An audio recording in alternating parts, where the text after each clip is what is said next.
हे आहे ठोकशाही न्यूज 24, जिथे आवाज दाबला जात नाही, अन्यायाविरुद्ध वाचा फोडणारे. जिल्हा बँकेचे चेअरमन घुले पाटील यांचा भेंडा येथे भव्य सत्कार.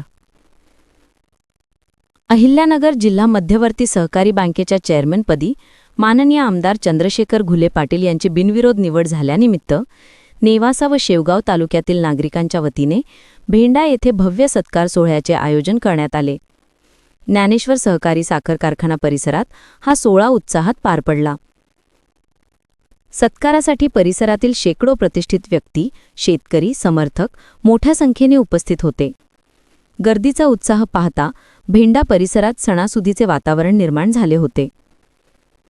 यावेळी बोलताना माननीय चंद्रशेखर घुले पाटील म्हणाले, 214 गावांचा विकास भेंडा सहकारी साखर कारखान्याच्या माध्यमातून साध्य करणार आहोत. जे काही करायचे ते भेंडा कुकाणा बांध भागातील ऊस उत्पादक शेतकरी आणि बांधवांच्या माध्यमातूनच देऊ. घुले पाटील यांच्या या सत्कार सोहळ्यामुळे दोन्ही तालुक्यांत आनंदाचे वातावरण निर्माण झाले आहे. ठोकशाही न्यूज 24 साठी नेवासा तालुका प्रतिनिधी गणेश चौगुले.